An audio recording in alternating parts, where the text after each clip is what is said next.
Hello दोस्तों, good morning. मैं उषा जैन। आज के सेशन में बच्चों एक सुंदर सी कविता पढ़ाने जा रही हूँ आपको, जिसका शीर्षक है दीवानों की हस्ती। ये एक बहुत मज़ेदार कविता है दोस्तों, और ये आपकी वसंत पाठ्य पुस्तक का चौथा पाठ है। तो बच्चों देखिए, हम इस कविता को पढ़ते हैं जो बहुत ही प्रेरणादायक है और हमें ये बताती है कि हमें अपने जीवन में ऐसे गुणों को आत्मसात करना चाहिए जिससे कि हमें अपने जीवन में कभी भी दुख नहीं हो। तो इस कविता के कवि हैं श्री भगवती चरण वर्मा जी। इस कविता में कवि ने अपने मन के भावों को व्यक्त किया है। तो चलिए बच्चों, चलते हैं हम कविता के अर्थ की तरफ। हम अब कविता का अर्थ करते हैं। हम दीवानों की क्या हस्ती है, आज यहाँ कल वहाँ चले, मस्ती का आलम साथ चला, हम धूल उड़ाते जहाँ चले।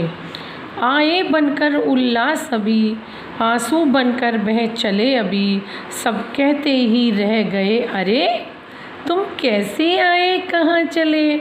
बच्चों, इसमें अब मैं आपको इसका अर्थ बताती हूँ। देखो, इसमें कवि क्या कहना चाह रहा है। इसमें कवि कहता है कि हम दीवानों का इस संसार में कोई अस्तित्व नहीं है।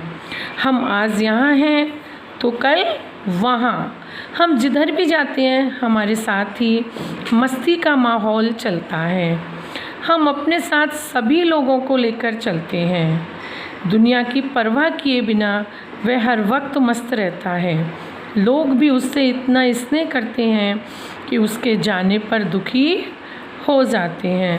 अब देखिए कवि क्या कहता है, हम कभी खुशी फैलाते हुए उल्लास बनकर आते हैं तो कभी आंसू बनकर बह जाते हैं। सब लोग क्या कहते हैं, सब लोग बच्चों यही कहते रह जाते हैं कि तुम आज यहाँ और कल वहाँ, तुम कैसे आए और कहाँ चल दिए। अब देखिए हम इसका सेकंड पैराग्राफ देखते हैं, सेकंड पद्य देखते हैं।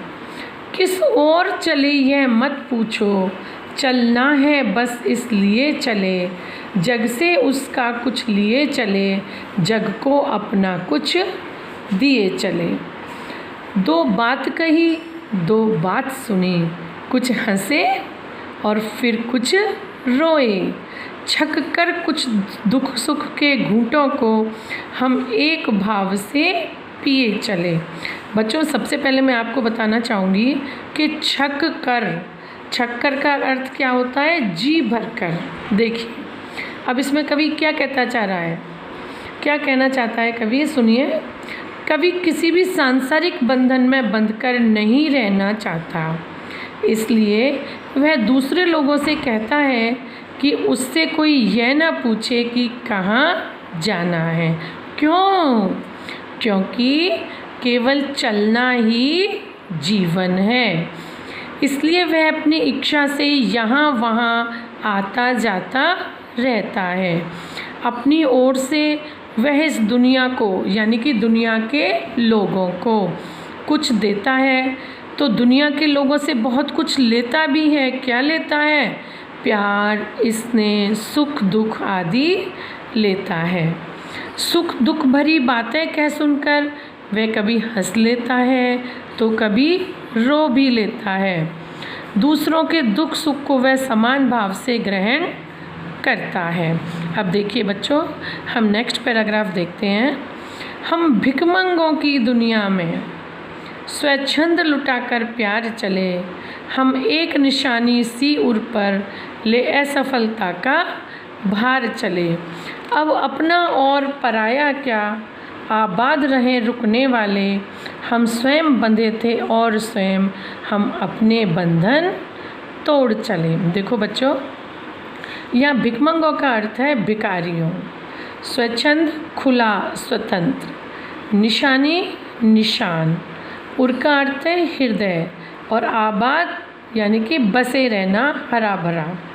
देखिए बच्चों, कवि क्या कहता है? कवि कहता है कि ये दुनिया स्वार्थी है, यहाँ हर कोई किसी के लिए स्वार्थवश जीता है।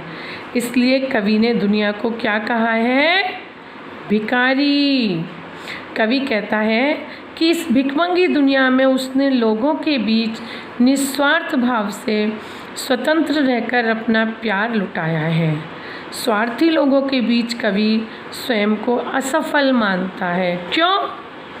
क्योंकि वह कहता है कि सांसारिकता के बंधनों के विषय में असफलता को वह अपने हृदय में धारण कर दुनिया से जा रहा है।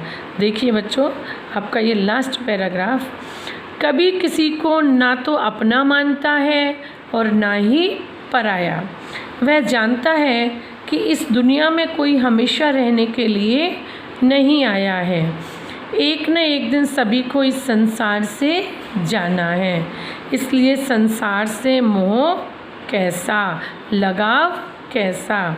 कवि कहता है कि इस संसार में वह मोहवश स्वयं ही आया था, लेकिन अब वह सांसारिकता के सभी बंधनों को स्वेच्छा से तोड़कर जा रहा है। बच्चों, आपको ये वीडियो ज़रूर समझ में आया होगा। मैं इसके प्रश्नोत्तर आपको अगले सेशन में करवाऊंगी और इसको आपको अच्छे से याद भी करना है और अपनी नोटबुक में भी करना है। थैंक यू बच्चों।